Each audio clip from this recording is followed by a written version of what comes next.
Morning all. So it's been a while since I've done a video, and I figured I'd do an update of kind of the bottle calf cows. We got some trees planted, a little bit of the garden planted, and how that's all going.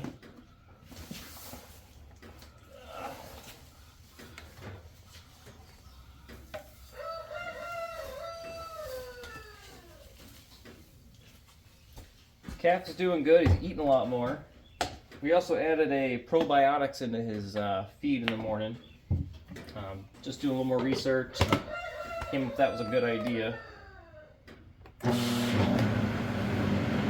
Right now he's eating about a bottle and a quarter to a bottle and a half. So I'm going to mix up this one. We also got new bottles with screw-on tops opposed to the pressure ones. So these have been awesome. We've just been using one out of the two. I actually just realized that I haven't used this one yet, so I'm going to make the nipple hole a little bigger.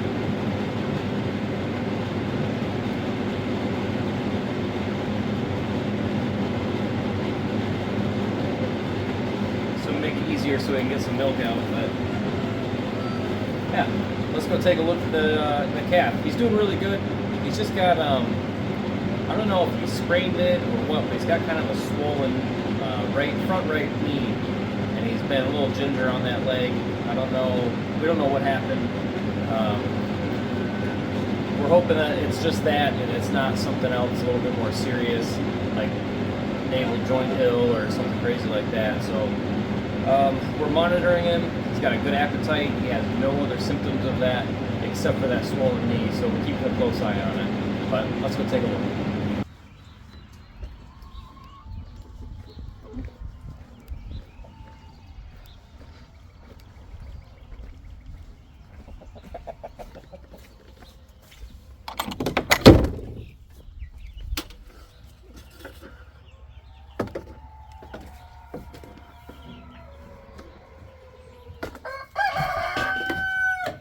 More babes. More babes. We hungry? We hungry? Okay, here we go. There we go. Oh boy. Yeah, his knee still looks a little swollen. I'll try to show that here in a minute. But he's been eating really well. Great temperament.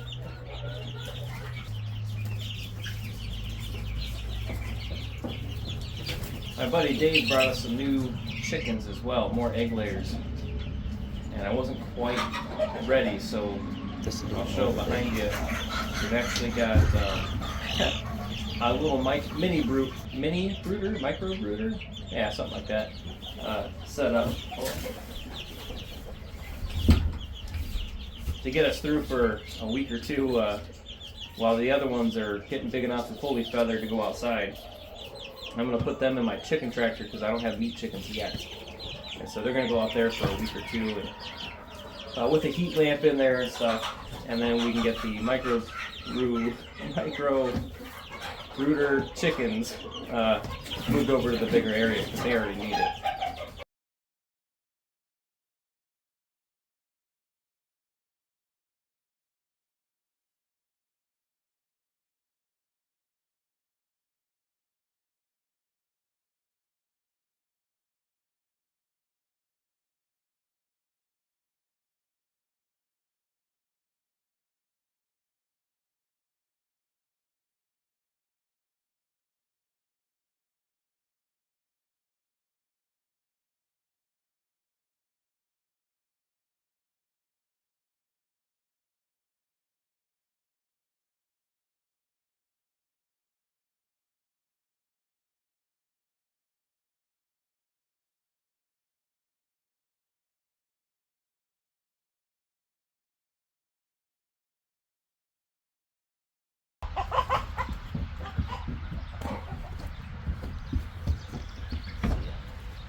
See, that knee is like huge right now.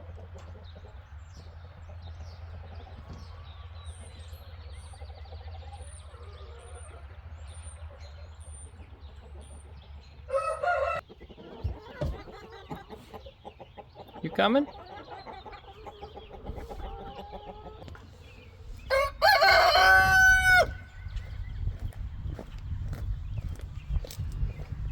So we recently moved Milt.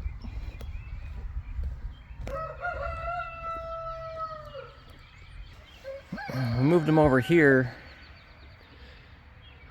Might be hard to tell, but he ate all that down. I gave him a second go at it before we moved him because he might not be back there for the season. And so now he's here. And he's got this little paddock too right there. But then I fenced all the way up and around over to there because we got really good healthy grass growing over there too. So he'll be here for about a week, maybe 3 days.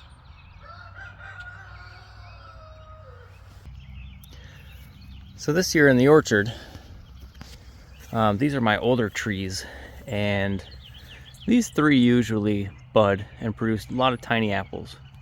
This third one here is a Jonah Gold, and I have been pruning it. I want to attempt to save it and keep it.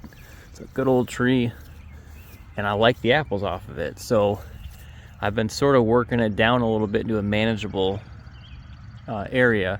This coming winter, I'm going to take off this whole back straight up lead and free up some more airspace. And you see how it comes out in front of this other one, so it's just conflicting with sunlight, air flow, all of it. It's just not good. But this side that I've been pruning, which I can do a little bit more on, but I didn't touch it this winter. I've been really trying to get the tops down and bring it down. I gotta do some work up here, but it's flowering really nicely. All these, it's just beautiful, and it's hard to tell against that sky, I guess, but maybe you can see these all flowering. And so my hope is that by pushing all the fruit out to the ends here and keeping it off the main stem, the fruit will actually bend the wood down, and eventually they will start to arch more into a hand reachable type of picking. But what I'm really excited about down here is we've had this apple tree over here that has never flowered or fruited, and it's finally flowered this year, mostly way up top, but there's some down here as well. And I've been saying, if we need space, these 1, 2, and 3, I want to leave that guy. They're the first ones to go, and we'll expand down into here later on, of course, not anytime soon. But this guy just never even flowered. So it's like, what does it grow? So this year we get to see what kind of apples that's gonna have. And then up here is everything I've got planted in. So I planted 2 Honeycrisp. I think it was the last ones I had to plant. And our orchard so far this year, or up to this year, is sort of this triangle here. Literally just down and up, and then over to about here, and down to me. And so it's like a row this way, and then as you keep coming over, it'll be rows this way and this way. Just nice, uniform looking orchard. And the trees are about 20, I'd say 15 feet apart. So they have plenty of space, and they'll be pruned appropriately, and as long as I'm here at least. And this one I've been working on and thinning it out and opening it up, and it flowered this year. I've never seen this one flower this much. This was kind of like that other one where it didn't really do anything until I started pruning on it. So I don't know. I think it's an Empire apple, but I'm not sure. But we're definitely going to find out this year. And God willing, they grow a little bit bigger now that we're kind of opening some space up. And then over here, we planted, this is a Sweet 16 apple, and actually, yeah, Sweet 16. These were all bare root trees, these that we put in this year. These other trees were, let's see, peach, pear, plum, and plum were Tractor Supply bought trees. $40 trees with their root bound, root curl, whatever. And we just planted them a little bit more close to the Ellen White method. A little bit more diligence paid forward to them, and they're doing awesome.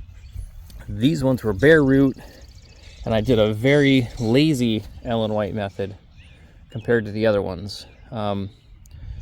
So I guess it's not going to be a true comparison, but this tree here I was really concerned with, because when I was messing with the trees and getting some laid out where I wanted them, I didn't realize that this tree's roots got pulled up in the box and was in no water at all for like 2 days. And that's not good. And so when I planted it out, I just simply prayed over it, and I didn't do any extra watering because we've had wet soil and it's been sort of rainy anyways, but I did make sure to water it in. But you can see, like, those look like flowers. Like it might flower, and it has good new epicormic growth. So, I mean, God willing, it goes unaffected. But so this is our orchard so far this year, up to this year I should say. And like I said, eventually we'll take this whole area as orchard all the way down to those apples there. And then after that, we'll start to expand up onto the hillside here. I say hill, it's a very gradual hill. That's kind of what's been going on here. Just busy, just kind of like the day-to-day grind work, nothing really exciting or fancy. I've got to do some stuff here coming up. We're moving chickens out, I think Saturday. Our egg-laying hens are going into this area that Milt was in first. So we'll try to capture some of that. Oh, I told you I would show you the strawberry patch, so let's take a look at that real quick. So I planted this round strawberry patch, just literally so it's like rows of strawberries in a circle. I don't know, I want to do a circle. And you could see they are sprouting. I must have transplanted over 100, and I think I've counted over 70 popping up so far in around here. Milt got in here for like 2 minutes, left a cow pie for us. But like, that's a good healthy looking strawberry. And these were a blessing from a brother who just happened to be thinning out his garden. That God's incredible. A gentleman at church had told me I could count on him for like 100 strawberry plants. Well, his word just wasn't good, so we got none, just nothing. And I was really bummed out about that, kind of having a hard time with it, both with the individual as well as like, why would you say something like that and then just do nothing? But I just kind of gave it to the Lord. I didn't want to be any bitterness or anything like that, and I kind of fought that. Anyways, so, and then I'm doing tree work right next door to an old friend's house who I used to go to Bishop Kearney with, and the Youngmans live down the street from me, and we weren't really that close. Anyways, Paul Young, and I see him, and we start talking, we have lunch, and we just kind of rejoice and embrace of our walk with the Lord and whatnot. And he goes, "Hey, I was just thinning out my strawberries. You want to take a bucket full?" I'm like, I would love to. I was pretty frustrated about the strawberry situation. I wanted to put a patch in, and told him the story, and he said, "Wow, here you go." So God still answered, still delivered, and I must have put in over 100. Like I said, I think 74 or 5 was what I counted the other day, and they'll run. So that's all we need. That will be a nice, beautiful, lush, full strawberry patch right in our wood chips that when it's time to thin, I'm not going to thin them. I'm going to dump 4 inches of wood chips on there and let the strong ones come back through again. Stay tuned for a future video of that. But yeah, so that's kind of what's going on around here. It's just a lot of tedious work. I'm going to try to get some fencing up today. I might do the either the pig fencing or get the field fenced in, so I can get him like kind of situated a little bit better in my head at least. But we are getting pigs here in a week or two, so I probably should go work on that. Anyways, hope you all have a good day, good week, and depending on when you see this, had a good year. I don't even know. Anyways, thanks a lot for watching. I love you guys, miss you guys, and if you're new to the channel or not friend or family, then welcome, and hit like and follow along for, I don't know, homestead journeys as we learn to live in God's creation, a little bit more how He intended, following biblical principles of stewardship and God-fearing land management, working with animals as our helpers to steward this land and express our dominion in a loving way, in a God-fearing way, opposed to more of a forced man's way and method. Yeah, it's just trying to get out of our own head and more into what the will of God is. And so that's what we're trying to do here. So anyways, God bless you all, and I hope to see some of you soon. Hoping Dad you'd come up here soon. And I got a bunch of hay dads, so we got to run some power. I might need to run some water, some piping, and sure could use some help. Also, thank you, Rick, for helping me build my feed silo. It's just a 3.5 ton bulk feeder through Keystone Mills, my local feed company, so that I can buy bulk feed at a little bit better price. But I didn't take any video of that because we had no idea going into it, and it was just too much. Cannot wait for first butchering meat chicken day to get rid of a couple of these roosters. Anyways, God bless y'all. We'll talk soon.